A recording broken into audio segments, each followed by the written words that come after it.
Hello friends, आप सबका स्वागत है लाइफ साइंस कैफ़े में। आप देख रहे हो 8th क्लास की साइंस, जिसमें हम एक चैप्टर करेंगे जिसका नाम है सेल स्ट्रक्चर एंड फंक्शन। हमने अभी तक 7th चैप्टर कर लिए हैं। पहले शॉर्ट नोट्स की सीरीज़ बनाई और उसके बाद मैंने सीधे एक चैप्टर डालने शुरू कर दिए ताकि आप भी अपने देख सको कि इसमें से कोई इंपॉर्टेंट पॉइंट नहीं छोड़ा गया है। ठीक है, इसमें हम सेल के बारे में पढ़ेंगे। जो सेल है वो स्ट्रक्चरल यूनिट है ऑर्गेनिज्म की, जो बेसिक स्ट्रक्चरल यूनिट जिसको कह सकते हैं, उसे क्या कहते हैं? सेल कहते हैं। बेसिक स्ट्रक्चरल यूनिट मतलब जैसे घर ईंटों से बना होता है, उसी तरह से हमारी बॉडी छोटी छोटी सेल्स से मिलकर बनी होती है। हमारी बॉडी में छोटी छोटी सेल्स मिलकर टिश्यू बनाती हैं, टिश्यू से ऑर्गन बनते हैं, ऑर्गन से ऑर्गन सिस्टम बनते हैं और इसी तरह से पूरी फंक्शनिंग होती है। उसके बाद सेकंड पॉइंट पे आता है हमारा discovery of the cell. Cell की डिस्कवरी किसने की थी? ये की थी रॉबर्ट हुक ने 1665 में। ठीक है, जो सेल की डिस्कवरी थी वो रॉबर्ट हुक ने की थी, क्योंकि रॉबर्ट ब्राउन जो थे उन्होंने न्यूक्लियस की थी। उसके बाद उन्होंने कैसे देखा था, ये जो सेल कैसे डिस्कवर की थी? उन्होंने कॉर्क लिया था, मतलब एक पेड़ की छाल बोल सकते हो। जो बार्क है, जो छाल है, उसका एक हिस्सा जिसे कॉर्क कहा है उन्होंने इसके थिन स्लाइसिस देखे कॉर्क के और ऑब्जर्व किया माइक्रोस्कोप में। ठीक है, उन्होंने नोटिस किया कि पार्टीशंस हैं, बॉक्सेस जैसे कुछ अपीयर हो रहे हैं, कंपार्टमेंट जैसे कुछ अपीयर हो रहे हैं इस कॉर्क स्लाइस में, जिसको इन बॉक्सेस को हनी कॉम्ब लाइक मतलब अपीयर हो रहे थे। इन्हीं को उन्होंने बाद में सेल का नाम दिया। ठीक है, जो ये बॉक्सेस उन्हें अपीयर हो रहे थे, उन्होंने इनको नाम दिया किसका? सेल का। किसने दिया? रॉबर्ट हुक ने। ठीक है, हुक और ब्राउन में आपने कंफ्यूजन नहीं करना है, मैं पहले ही बता रही हूँ। जैसे सेल है, सेल को हम हुक से ऐसे इस तरह से लटका सकते हैं, टांग सकते हैं, कहीं पे भी अटक सकती है सेल। ठीक है, तो न्यूक्लियस तो अपने आप ही उसके अंदर आ जाएगा। तो हुक ने किसको किया था? सेल को। इस तरह से याद कर लो। जो बॉक्सेस थे एक्चुअली डेड सेल्स थी, जो भी हुक ने ऑब्जर्व किए थे ये बॉक्सेस और ये सेल कॉर्क में, ये डेड थे। ठीक है, बहुत छोटे बहुत कम जाना गया था। 150 ईयर्स लेटर तक रॉबर्ट हुक ने जब ये ऑब्जर्वेशन की थी, उसके बाद भी बहुत कम जाना लोगों ने। ठीक है, क्योंकि उन्होंने डिस्कवरी जो कर ली थी, सेल का पता लगा लिया था, उसके बाद ज़्यादा कुछ काम हुआ नहीं। ठीक है, तो इसके बेस पे क्या कह सकते हैं कि जो सेल है हमारी, वो बेसिक स्ट्रक्चरल यूनिट है सभी ऑर्गेनिजम्स की, चाहे वो प्रोकैरियोट हो चाहे वो यूकैरियोट हो। तो इसमें ये सिर्फ यही इंपॉर्टेंट पॉइंट थे। नेक्स्ट देखते हैं, ऑर्गेनिजम्स क्या करते हैं? शो करते हैं variety in cell number, in cell shape और सेल साइज। इसका मतलब है कि जितने भी ऑर्गेनिज्म आप देखोगी उनकी शेप भी अलग होगी, सबका नंबर भी अलग होगा सेल्स का, और उनका साइज भी अलग होगा। कैसे? देखिए, जो साइंटिस्ट थे उन्होंने स्टडी की सेल्स को, उन्होंने क्या किया? माइक्रोस्कोप से उनको देखा। कैसे? उनको पहले स्टेन किया, कलर किया, डाई किया, कुछ भी समझ लो, और फिर उनके कलर्ड पार्ट्स को देखा। माइक्रोस्कोप क्या करते हैं? मैग्नीफाई करते हैं ऑब्जेक्ट्स को, बड़ा करके दिखाते हैं ऑब्जेक्ट्स को। ठीक है, अब नंबर ऑफ सेल्स की बात करते हैं। हर एक ऑर्गेनिज्म जो है उनका सेल नंबर अलग होता है। ये सेल रन करती है, मतलब कितनी हो सकती है? बिलियन से ट्रिलियन में हो सकती हैं। अब ये बिलियन ट्रिलियन क्या होता है? 1000 मिलियन अगर हम मिला दें, 1000 मिलियन, तो वो किसके बराबर होता है? 1 बिलियन की। ठीक है, तो कैसे याद करोगे? यहाँ पे m छोटा है, बहुत सारे m मिलकर एक b बनाते हैं। ठीक है, फिर क्या है? ट्रिलियन क्या होता है? 1 ट्रिलियन किसके? 1000 बिलियन के। ठीक है, अब यहाँ पे t आ गया और यहाँ पे 1000b आ गया। तो इस तरह से याद करो, आपके बिलियन 100 मिलियन 1 बिलियन के और 1 ट्रिलियन 1000 बिलियन के बराबर होता है। तो सभी सेल्स जो होती हैं वो उनका नंबर अलग होता है हर ऑर्गेनिज्म में। अब देखिए, इस तरह से सेल्स, जैसे हमारी दीवार बनती है घरों में, है ना, बहुत सारी ईंटें लगी होती है, इसी तरह से हमारी बॉडी में बहुत सारी सेल्स लगी होती हैं और फिर हमारी बॉडी बनती है। अनियन पील को अगर हम निकालें, हम आसानी से निकाल सकते हैं, अगर उसको हम माइक्रोस्कोप में देखें तो इस तरह से हमें सेल्स दिखाई देंगी। अब है जो ऑर्गेनिज्म बहुत सारी सेल्स से मिलकर बना होता है, उसे multi cellular, multi means many, कई सेल्स से बना होता है, उसे मल्टी सेलुलर ऑर्गेनिज्म कहते हैं। सेल्स का नंबर कम या ज़्यादा हो सकता है, लेकिन आपको एक चीज़ याद रखनी है कि जो भी ऑर्गेनिज्म बिलियंस ऑफ सेल से बने होते हैं, बिलियंस ऑफ सेल से तो बने होते हैं, लेकिन वो सभी एक ही सेल से अराइज होते हैं। कौन सी होता है जो मल्टीप्लाई करता है और फिर अपने नंबर जो है, सेल्स के नंबर जो है डेवलपमेंट प्रोसेस में बढ़ाता है। सिंगल सेल्ड ऑर्गेनिज्म जो होते हैं उनको यूनिसेलुलर ऑर्गेनिज्म कहते हैं। यूनी मीन्स वन, ठीक है। सिंगल सेल्ड ऑर्गेनिज्म को यूनिसेलुलर ऑर्गेनिज्म भी कहते हैं। ये देखिए जिस तरह से आपको अमीबा और पैरामीशियम में अमीबा की कोई शेप नहीं है, ये भी आपको देखने को मिलेगा कि जब शेप पढ़ोगे जो शेप कैसी होती है तो कोई फिक्स शेप नहीं होती अमीबा की, और पैर के इस तरह से दिखाई देता है चप्पल की तरह, ठीक है। इसको ऐसे याद रखना है। अमीबा और पैरामीशियम यहाँ पे आपको दिख रहा है। सिंगल सेल्ड ऑर्गेनिज्म जैसे अमीबा, ठीक है, एग्जाम्पल ही अगर आप दोगे तो अमीबा। अब अमीबा पे क्या क्वेश्चन आता है कि वो किस तरह से फूड को कैप्चर करता है, डाइजेशन करता है, रेस्पायर करता है, एक्सक्रीट करता है, किस तरह से ग्रो रिप्रोडक्शन करता है, ये सारे फंक्शंस वो उसकी एक ही सेल करती है, ठीक है।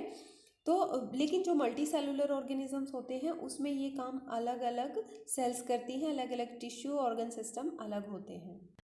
Now we will discuss about shape of the cells. ये बहुत इंटरेस्टिंग टॉपिक है, आपको मज़ा आएगा इसमें। शेप कैसी कैसी होती है, जैसे आपने फिगर में देखा अमीबा की शेप किस तरह से थी, कोई फिक्स शेप नहीं थी, इस तरह से वो किसी तरह से भी मूव कर सकता है, ठीक है। शेप इरेगुलर अपीयर हो रही थी किसकी, अमीबा की। इनफैक्ट क्या होता है, अमीबा की कोई डेफिनेट शेप ही नहीं है जैसे अदर ऑर्गेनिजम्स की है ना। इंसान का जब भी आप कोई डायग्राम ड्रॉ करते हो तो आप हाथ बनाते हो, पैर बनाते हो, आपको पता है कि उसके फिक्स्ड ये उसके पार्ट्स हैं, बॉडी के पार्ट्स हैं जो ऐसे ही बनते हैं, ऐसे ही रहते हैं। तो अमीबा का ऐसा कुछ है नहीं, तो इरेगुलर शेप है, डेफिनेट शेप नहीं है, ऐसे कह सकते हैं। ये चेंज करता रहता है अपनी शेप को। इसकी जो प्रोजेक्शंस होती हैं बॉडी की ग्रोथ, मतलब सपोज अभी ये अमीबा इस तरह का था और अब ये क्या हो गया, इस तरह से चेंज हो गया, ठीक है, इस तरह से चेंज हो गया। तो क्या है ये जो आउट ग्रोथ होती है बॉडी की, जो बॉडी से बाहर निकलती है, इनकी लेंथ भी अलग अलग हो जाती है। इनको क्या कहते हैं, शूडोपोडिया कहते हैं। शूडो मीन्स फॉल्स और podia means feet. False feet होते हैं। सपोज यहाँ पे कोई चीज़ है तो इसने क्या किया, अपनी प्रोजेक्शंस को इसके चारों तरफ से घुमा लिया। अब ये क्या हो जाएगा, यहाँ पे ये मेम्ब्रेन जो है वो ख़त्म हो जाएगी और ये जो भी चीज़ थी, जो भी चीज़ इसको खानी थी वो इसके अंदर जाके डाइजेस्ट हो गई, ठीक है। तो इस तरह से ये प्रोजेक्शंस होती हैं शूडोपोडिया में। उसके बाद आता है कि जैसे हमारे बॉडी में वाइट ब्लड कार्पोसल्स है, WBC जिसको कहते हैं, ये भी एक एग्जांपल है कि सिंगल सेल का, कि ये एक सिंगल सेल है, लेकिन ये सिर्फ एक सिंगल सेल है। और अमीबा जो सिंगल सेल है वो एक ऑर्गेनिज्म है जो इंडिपेंडेंट एग्जिस्ट कर सकता है। हमारी वाइट ब्लड सेल्स एग्जिस्ट नहीं कर सकती, ठीक है। तो शेप जो होती हैं किसी भी ऑर्गेनिज्म में, आप किस तरह की एक्सपेक्ट करोगे। आपके एक्सपेक्ट करने से पहले मैं बता दूं कि डिफरेंट जो सेल्स होती हैं, जैसे blood, muscles, nerve cells, human being में ये होती है ना, blood cells, muscle cells, nerve cells, ये सारी अलग अलग शेप की होती हैं उनके स्पेसिफिक फंक्शन के अकॉर्डिंग, ठीक है। तो सेल्स जो होती हैं राउंड हो सकती हैं, स्फेरिकल हो सकती हैं, इलोंगेटेड हो सकती हैं। कुछ सेल लंबी होती हैं, कुछ पॉइंटेड होती हैं दोनों एंड से, कुछ स्पिंडल शेप की होती हैं, कुछ बहुत लंबी होती हैं, कुछ ब्रांच्ड होती हैं जैसे नर्व सेल्स या न्यूरॉन्स होती हैं। नर्व सेल्स क्या करती हैं, रिसीव करती हैं और उन मैसेजेस को ट्रांसफ़र करती हैं, कोऑर्डिनेटली वर्क करती हैं वो, ठीक है। जैसे ये यहाँ पे दिखाया गया है, ब्लड सेल्स हमारी कैसी है, राउंड है। स्पिंडल शेप्ड मसल सेल कौन सी है, बी वाली। और ये लॉन्ग वाली जैसे नर्व सेल्स होती हैं वो वाली यहाँ पे दिखाई गई है। अब बात आती है कि जो हमारी सेल्स होती हैं उनकी एक पर्टिकुलर शेप होती है, ठीक है। तो वो शेप कैसे बनती है, कि कहाँ से आती है, मतलब हर एक सेल्स की अपनी शेप हो जाती है, वो कहाँ से आती है, उसको समझने के लिए ये समझना होगा जितने भी सेल कंपोनेंट होते हैं वो एक मेम्ब्रेन में बंधे होते हैं। उनके चारों तरफ एक मेम्ब्रेन होती है, ये मेम्ब्रेन प्रोवाइड करती है उसे एक पर्टिकुलर शेप, चाहे वो प्लांट्स की हो या एनिमल्स की हो। सेल वॉल क्या करती है, वो प्रोटेक्ट करती है, ठीक है। ये भी शेप देती है और रिजिडिटी देती है, वरना तो बहुत ही सॉफ्ट रहेगी। अब साइज की बात करते हैं सेल्स की, ठीक है। जो डिफरेंट सेल्स होती हैं उनके साइज क्या होते हैं। कुछ एक सेल्स ऐसी होती हैं जो बहुत ज़्यादा छोटी होती हैं, मिलियंस और मीटर, मतलब मिलियन मीटर्स का भी पार्ट होता है, तो माइक्रोमीटर में इसको रिप्रेजेंट करते हैं, माइक्रोन में करते हैं, या फ्यू सेंटीमीटर्स लार्ज होती हैं। तो स्मॉलेस्ट सेल और लार्जेस्ट सेल बहुत बार पूछ लेते हैं। स्मॉलेस्ट सेल में क्या आएगा, 0.1 टू 0.5 माइक्रोमीटर होती है, जो कि बैक्टीरिया की सेल होती है। स्मॉलेस्ट बैक्टीरिया हो गया। लार्जेस्ट सेल की बात करें तो 170 टू 130 माइक्रोमीटर होती है, जैसे ऑस्ट्रिच एग में होती है। अब बात करते हैं जो साइज़ होता है सेल का। ऐसा नहीं होता है कि बड़े ऑर्गेनिज्म में बड़ी बड़ी सेल्स मिलेंगी, छोटे छोटे ऑर्गेनिजम्स में बहुत छोटी छोटी सेल्स मिलेंगी, उनका कोई रिलेशन नहीं होता बॉडी का और उनकी सेल साइज़ का।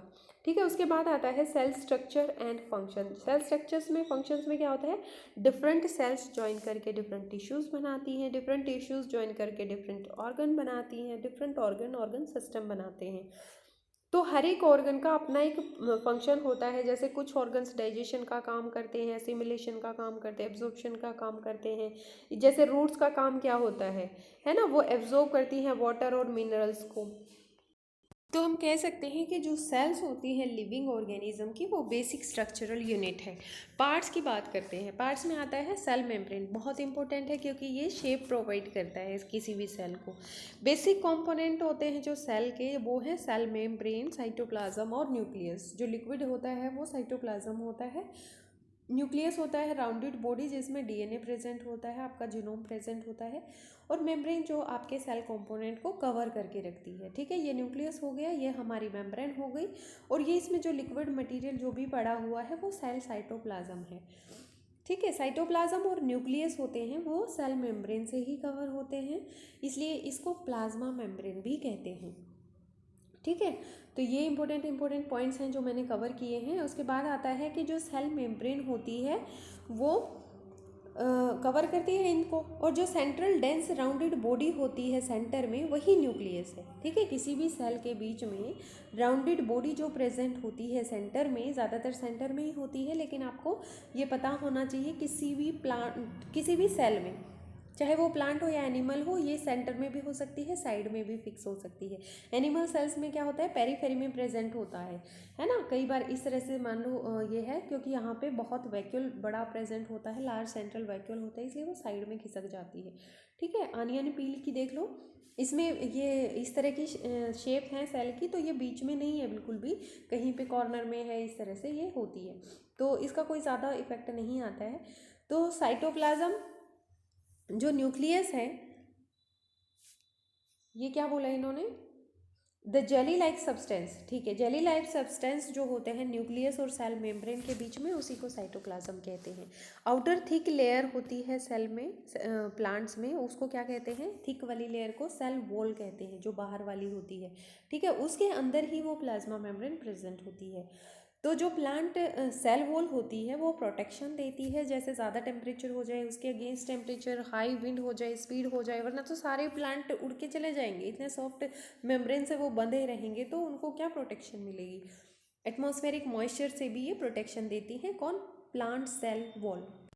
अब क्या है कि आप ये सोचोगे कि प्लांट सेल वॉल जो होती है वो सिर्फ प्लांट्स में होती है, क्यों, क्योंकि हम लोग तो मूव कर जाते हैं और प्लांट्स क्या है, मूव नहीं कर सकते, वो एक जगह से can not move, that's why भगवान ने उनको सेल वॉल दी है कि वो जहाँ जिस जगह पे भी खड़े हैं उनको प्रोटेक्शन तो मिलनी ही चाहिए।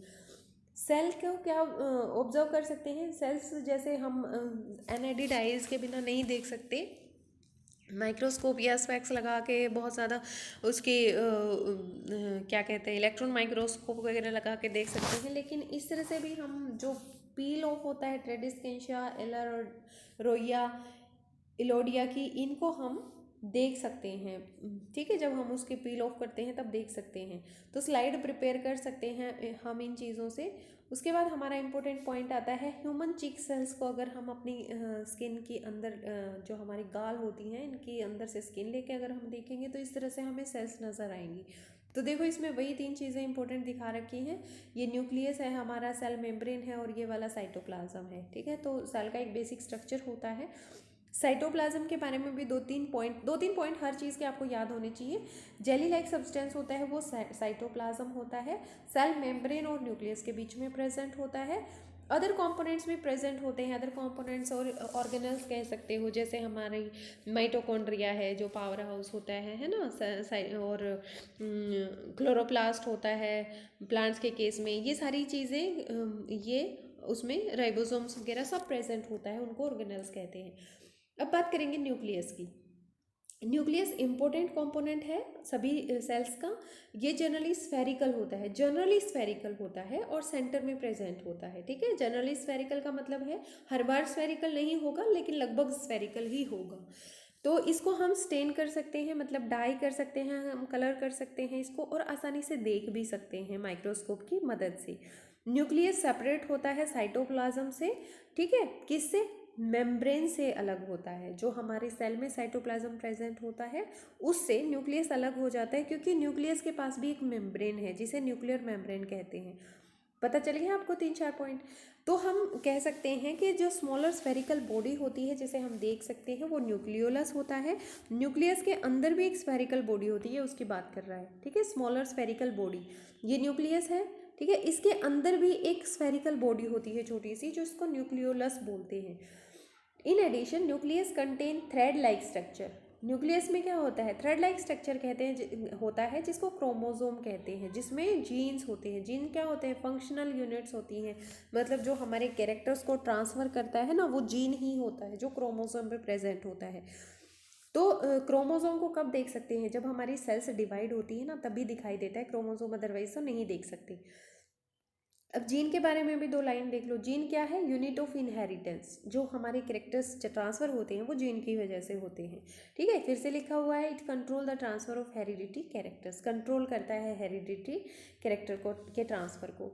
Addition to its role of inheritance act as a control centre of activity of the cells. देखिए, जो हमारा न्यूक्लियस है वो क्या करता है? एक तो जीन्स होते हैं जो इनहेरिटेंस को कंट्रोल करता है, लेकिन इसके साथ ही ये जो हमारी सेल्स की अपनी एक्टिविटी होती है उनको भी कंट्रोल करता है।